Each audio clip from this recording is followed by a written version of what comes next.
믿음으로 말미암는 우리가 참 아브라함의 자손입니다. 하나님은 우리에게 모델되는 믿음의 조상으로 아브라함을 세워주셨습니다. 그래서 우리는 아브라함의 믿음, 그 믿음처럼 우리의 믿음으로 말미암아 의롭다 인정함을 받고 아브라함에게 주셨던 복처럼 우리도 그런 복을 받아 누리게 될 사람이 되었습니다. 오늘 시간 정말 믿음으로 서 있는 축복 속에 있는 여러분 되시기를 예수님의 이름으로 축원드립니다.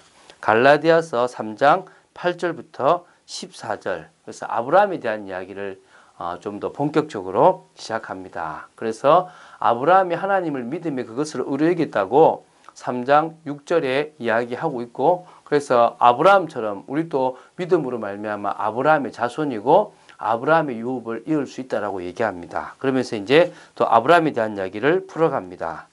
또 이제 지금 8절이 있습니다. 또 하나님이 이방을 믿음으로 말미암아 의로 정하실 것을 성경이 미리 알고 먼저 아브라함에게 복음을 전하되 모든 이방인이 너로 말미암아 복을 받으리라 하였느니라. 자, 이게 지금 창세기 12장 3절의 내용을 가지고 얘기합니다. 모든 민족이 너를 통하여 복을 받을 것이다.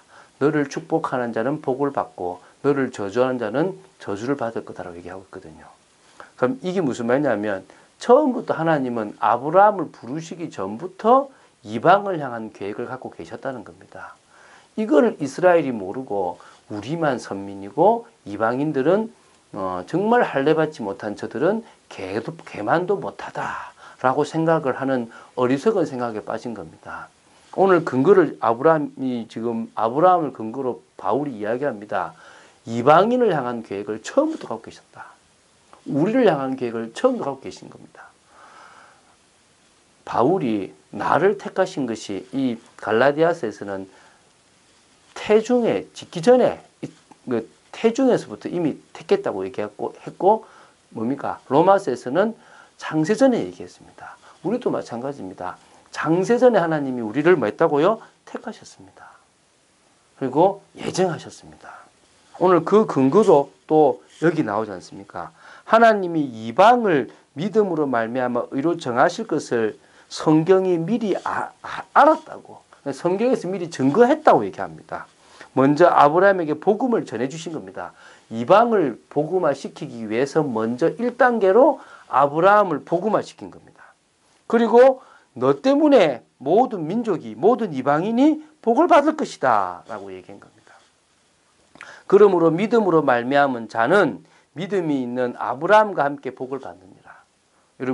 여러분이 믿음이 있습니까? 믿음이 있는 아브라함과 함께 복을 받아 누릴 줄 믿으시기 바랍니다. 아브라함이 받았던 복은 어마어마한 복입니다. 그 복을 우리가 받습니다. 근데 육신적인 복이 중요한 것이 아니라 영적인 복을 하나님은 주십니다. 무릇 율법 행위에 속한 자들은 저주 아래에 있나니 기록된 바 누구든지 율법책에 기록된 대로 모든 일을 항상 행하지 아니하는 자는 저주 아래에 있는 자라 하였습니다. 이게 지금 신명기 27장 26절을 가지고 얘기하거든요. 무릇 율법 행위에 속한 자들은 저주 아래에 있는 겁니다. 왜? 율법을 지키지 않으면 저주가 임하는 겁니다. 그래서 율법의 행위에 있다는 것은 늘 저주 아래에 있게 되어질 수밖에 없습니다. 그래서 신명기 27장 26절을 인용하면서 누구든지 율법책에 기록된 대로 모든 일을 항상 행해야 되는데 행하지 아니하는 자는 저주 아래에 있다. 행할 수가 없잖아요. 저주 아래에 있는 겁니다. 또 하나님 앞에서 아무도 율법으로 말미암아 의롭게 되지 못할 것이 분명하니 이는 의인은 믿음으로 살리라 하였습니다. 하나님 앞에서는요, 율법으로 말미암아 의롭게 될 수가 없습니다. 사실은 율법의 행위로 그의 앞에 의롭다 할 육체가 없는 겁니다.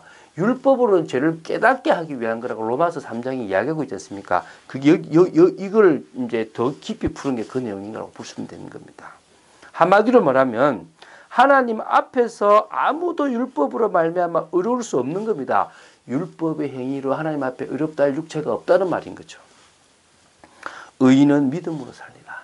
로마서 1장 17절에도 나오고 하박국 2장 4절에도 나옵니다.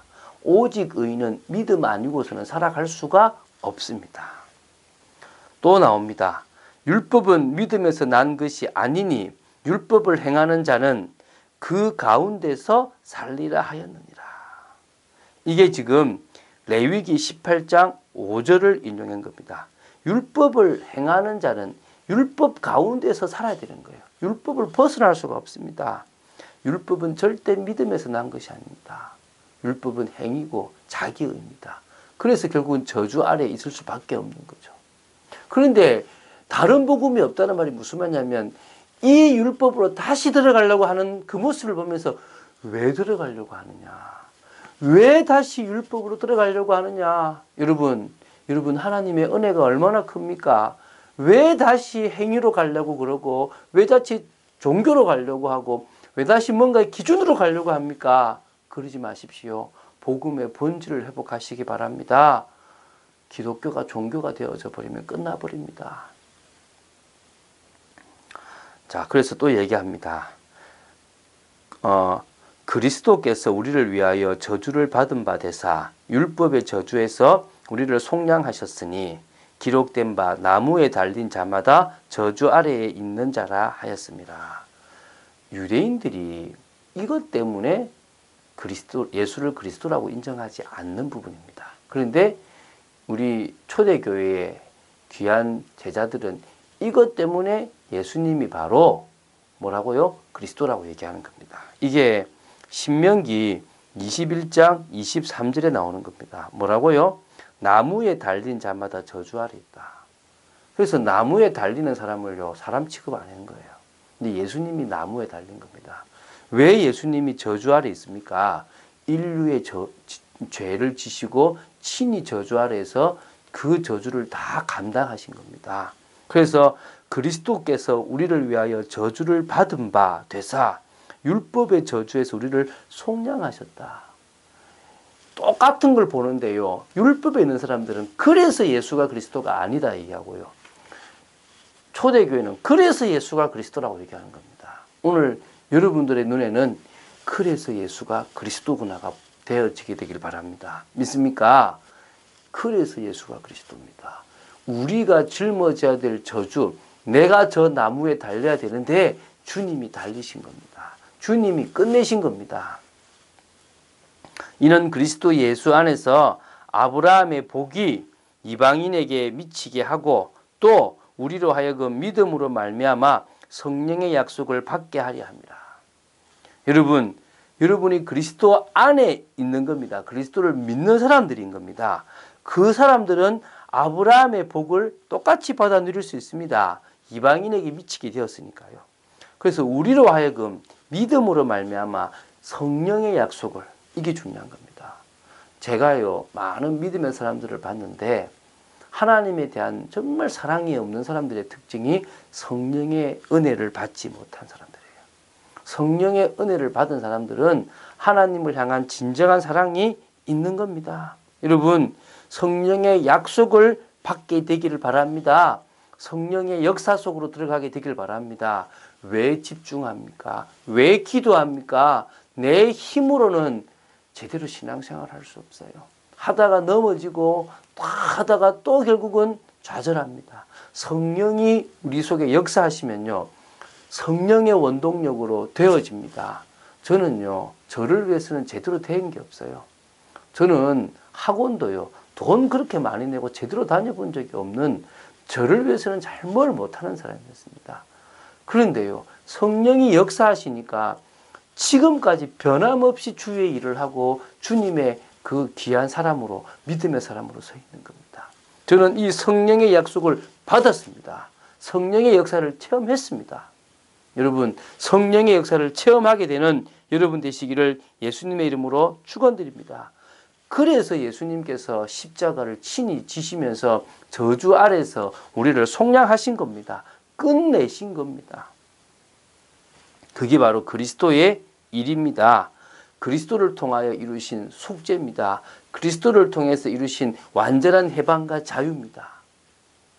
그래서요, 우리는 그리스도의 일을 하신 예수만이 진정한 구원의 길이라고 믿고 고백하는 겁니다.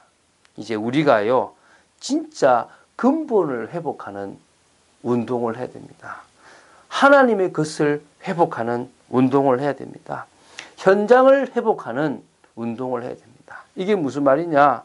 오직 복음 아니고서는 인생의 근본 문제를 바꿀 수가 없습니다. 저주와 재앙의 문제를 아무도 해결할 수가 없습니다. 하나님 나라도 임할 수가 없고 성령 충만의 그 역사 아니고서는 안 됩니다. 근본을 바꾸는, 근본을 회복하는 유일한 길은 예수 그리스도입니다.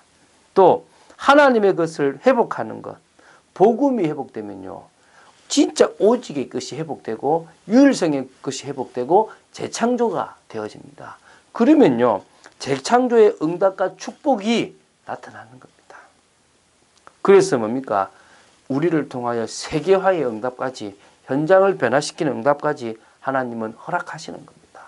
믿으십니까? 자, 오늘 하루의 삶, 어제 연휴가 있어서 많이 바쁘셨죠? 오늘 하루의 삶, 피곤한 가운데서도요, 딱 마음을 모으시고 하나님 오늘도 성령의 역사 속으로 들어갑니다. 분주함 속에 여러 일들 속에서 우선순위를 온전한 것에 선택하고 온전한 것에 집중합니다. 역사하여 주시옵소서.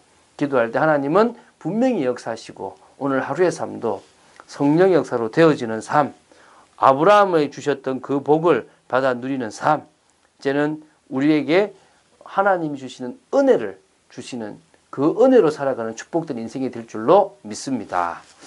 주는 그리스도시요 살아계신 하나님의 아들이심을 고백합니다. 아버지 하나님, 저희들이 믿음으로 말미암아 구원받았고 믿음으로 말미암아 아브라함이 받았던 복을 받아 누리는 줄로 믿습니다. 끝까지 믿음으로 나아가기를 소망하며 끝까지 흔들리지 않고 하나님 주신 성령의 역사를 체험하는 저희들 되어지기 원합니다. 집중합니다. 주님만을 바라봅니다. 역사하여 주시옵소서. 은혜를 내려 주시옵소서. 주 예수 그리스도 이름으로 기도드립니다. 아멘.